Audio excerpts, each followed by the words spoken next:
for somebody born in a poor country and you're a poor person in a poor country, it's a no-brainer to move to the rich country. Not only are the odds of your income going up greater on average, but no matter where you end up in the rich country, chances are you'll do better.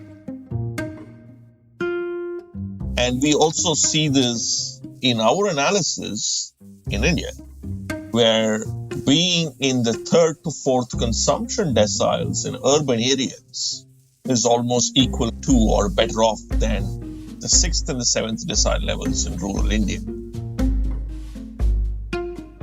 I'm Prakash Langani, and I work at the IMF's Independent Evaluation Office. And I'm Sriram Balasubramanian, also at the Independent Evaluation Office of the International Monetary Fund. And welcome to this podcast produced by the IMF. I'm Bruce Edwards. In this program, the extent to which living standards in India are determined by where people live. Economists have long been studying economic migration between rich and poor countries, but India's large population and significant divergence in per capita incomes between its rich and poor states make it an interesting case study on the implications of economic migration within a fast-growing emerging economy. Prakash Langani and Sriram Balasubramanian's research looks at how consumption levels in India's rural and urban areas may be driving the migration trends within its borders. And so, are there parallels to migration trends in India to what's happening in the rest of the world? And what might India's story tell us about the relationship between inequality and consumption more broadly in the global economy? Yeah, so I think all around the world, there is a move towards urbanization.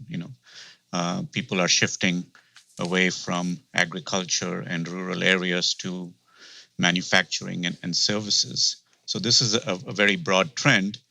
And what our paper is trying to do is to study what these trends look like in a very populous country, namely India. And what we find is that as in other countries, there has been a very strong move away from rural areas towards urban areas. Mm-hmm. And, this is happening even though the various successive governments in India have actually tried to do a lot to improve the lot of the rural population through various schemes. And, these schemes have been successful. But despite that, what we find is that there is really a quite strong pull of urban areas, and the fact that urban areas have gotten so much richer than rural areas is something that continues to attract India's rural population to the urban areas. But you also talk about, in your paper, about how inequality tends to be greater in those urban areas. Would that not discourage people from moving to cities? What we are finding is that in India, the rural population is moving to urban areas even though inequality in the urban areas is greater. And that's because the average incomes between rural and urban areas are moving fairly far apart. And the urban area is much more dynamic. So if you're a person in the rural area, your choice seems to be, well, I can continue to be kind of a big fish in this small and stagnant pond, or I can try my luck in the urban areas where there's a good chance that I will end up being better because even the poor people in the urban areas are doing better and have greater opportunities. So what we are finding is that this move from rural to urban areas has really played a big role in keeping India dynamic, in giving the vast rural population sort of an escape valve, something to look forward to in terms of how they can increase their opportunities in life. And so how does this study compare with other research done in the past, on this idea of inequality of opportunity based on location. And I'm thinking here of a well-known study by Branko Milanovic, where he says effort or luck does not play a big role in determining the global distribution of income. Does your paper fall in line with that thinking? Yeah, we were very much motivated by Branko's work. His work was conducted at the level of countries, and he was trying to understand how much of your income was determined by the luck of you being born in a poor country versus a rich country. So we are taking the same approach and applying it to India, which is very populous, and states within India are as populous as many countries around the world. So we are taking his approach, but applying it within a particular country. And that's where, on the one hand, we confirm his broad finding that it's not, for instance, caste or class that are really the dominant sources of your income. But as we were discussing, the fact of whether or not you were born in a poor rural community versus being born in an urban community really is what determines 20-25% of your income, just this one factor. Mm. Shahram, what is the actual percentage of India's population that live in cities? And do those people, in fact, have more money to spend than the people in the rural areas? Thanks, Bruce. According to the World Bank Group data, almost 34% of India's population is in urban cities as of 2019.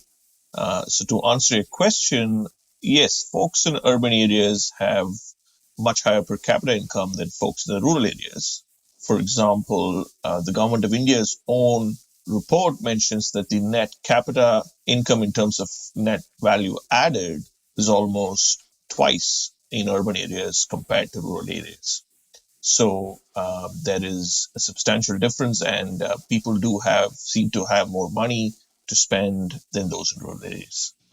Yeah, and in fact, that disparity at the extreme is pretty striking. Your paper talks about how the average income in India's poorest state is only something like 13% of what it is in the richest state.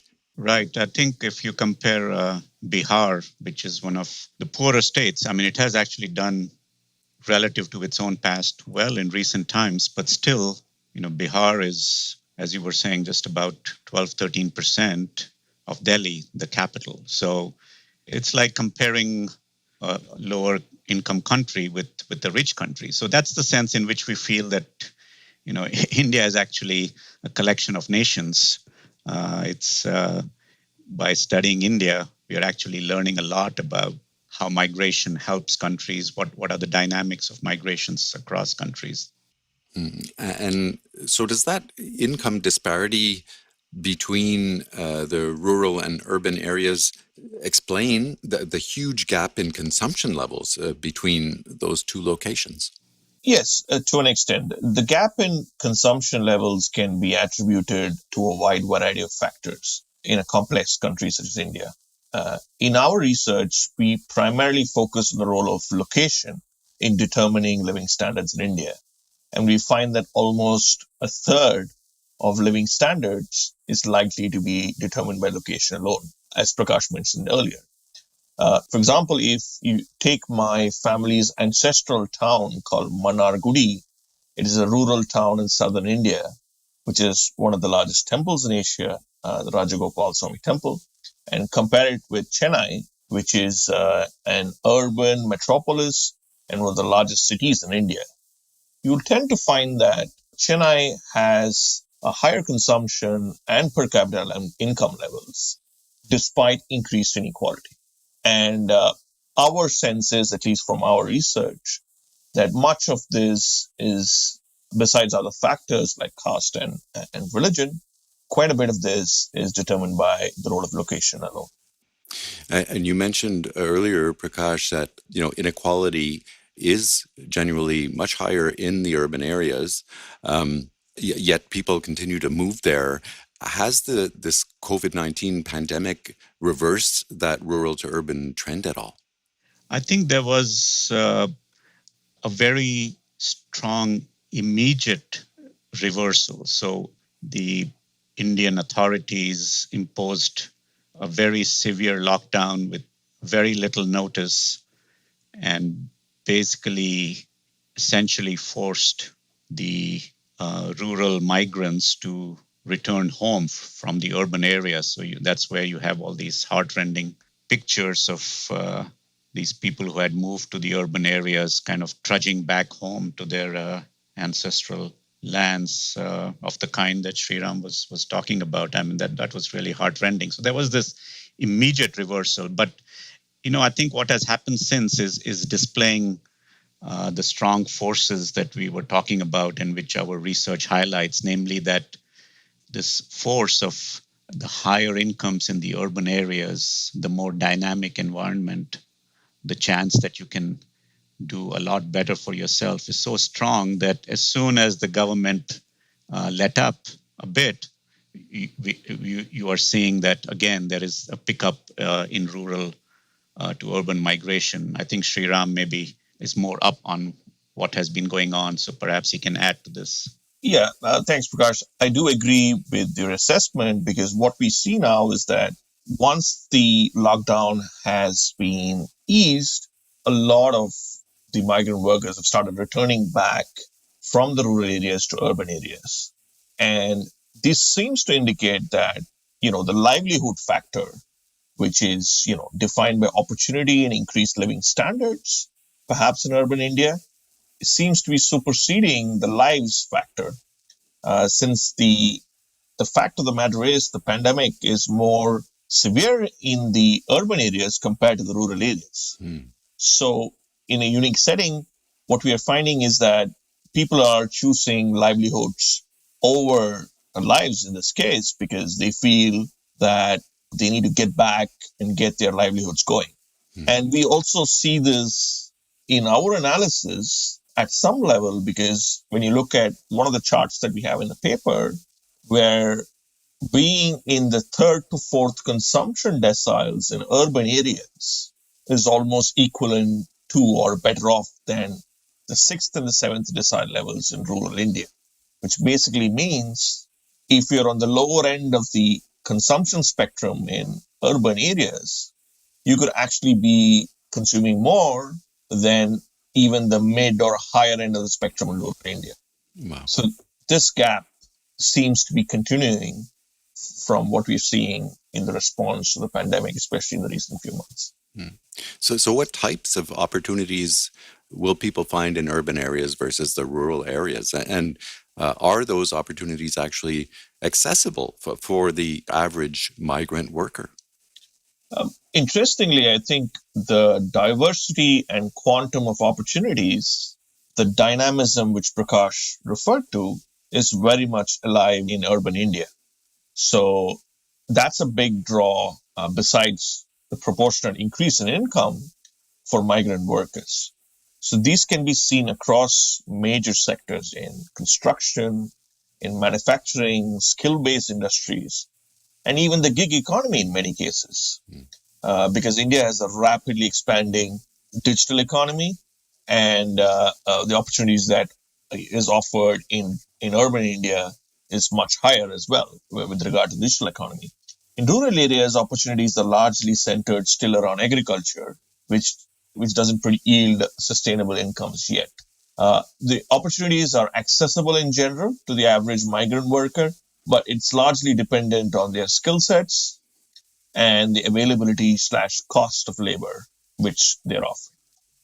So having done the research, do you believe a person's standard of living is actually predetermined by where they live? And what do you think can be done to help more people improve their quality of life?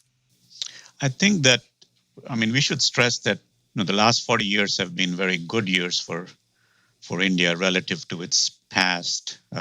Average incomes have gone up. The number of people living in absolute poverty have gone down. And I think some amount of increase in inequality is inevitable as your opening up the economy and trying to create a more dynamic environment.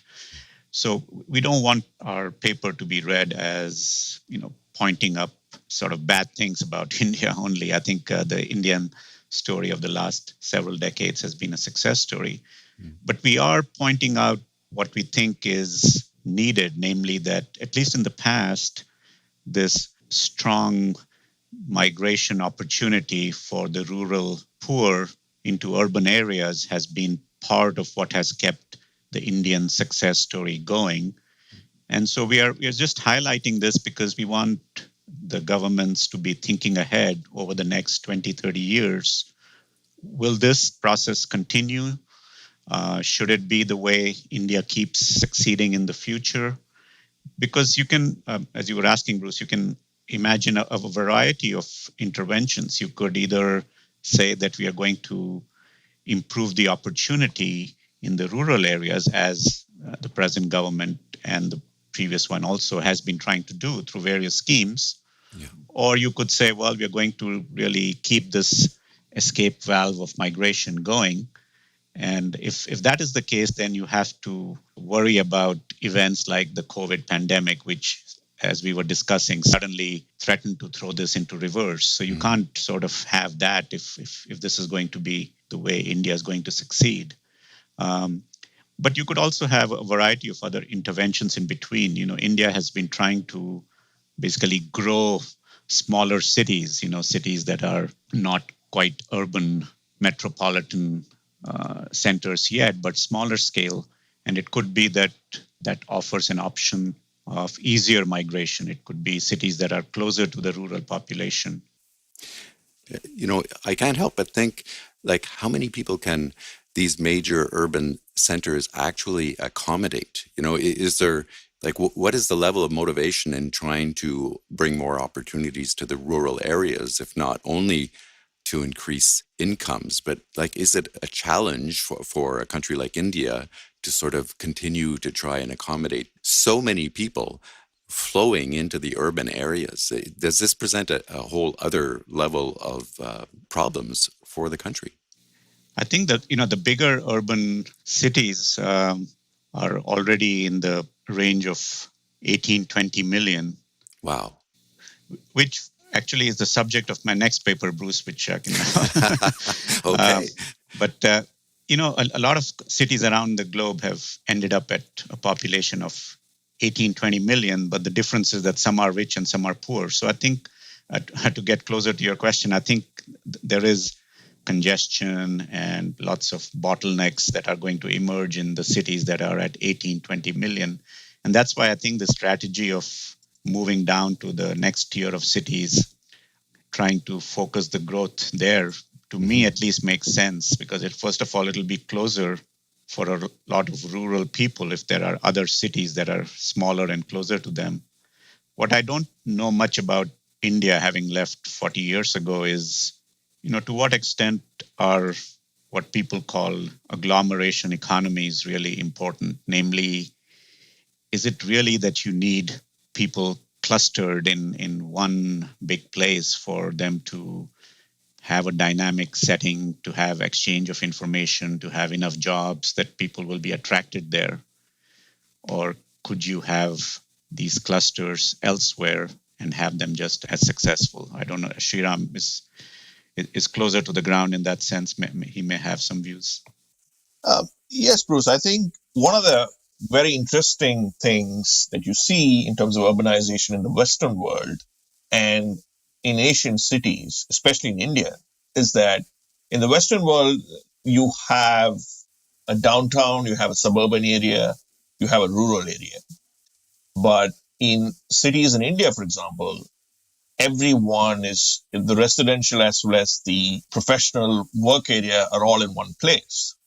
So the urban areas are more often than not highly dense, and they have been flooded with so many people and the density is so high that much of these urban areas have actually expanded all the way till the suburban areas. So if you take a modern city like Mumbai or Chennai, now the geography is far more, outward into the suburban / even in some cases rural areas, because the city can't take on so many people with unplanned infrastructure around. Yeah. So what this does is, I think, what Prakash meant in terms of tier 2, tier 3 cities being developed, and India had the smart cities campaign, for example, in this government, which tried to initiate a host of tier 2 and tier 3 cities to be expanded, and getting airports and getting access to these cities, so that you have pockets of rural and urban interface, not just in one mega urban area. But I think in the longer run, you need to spread the opportunity more and expand these towns, because in the context of the pandemic, what you're seeing is that almost 90% of the cases are all in the major cities in India, because purely of the density. So what people are finding is that going to rural areas now is a health incentive, especially for folks who can work from home. And because of digital India, you're having 3G and 4G connections even in my ancestral town. So if you have a laptop and you can work on the laptop and you have a good internet connection, and you perhaps have a house somewhere in rural areas, some people prefer to just go there because, they're away from the pandemic. So I think the Indian demographic and the economic changes, along with the rapid digitalization, are opening up a lot of opportunities to spread the living standards or even opportunities for folks, even in suburban and rural areas. Prakash Laungani and Sriram Balasubramanian, thanks so much for taking the time to talk about your research. Thanks, Bruce, for giving us the chance. Thanks, Bruce.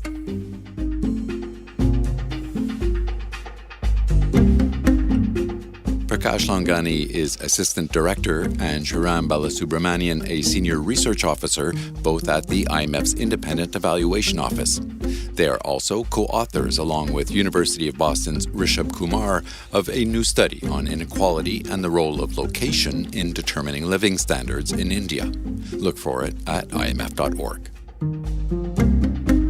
And take a listen to our other podcasts on Spotify or Google Play or whatever platform you use to listen. Search for IMF Podcasts and subscribe if you like what you're hearing.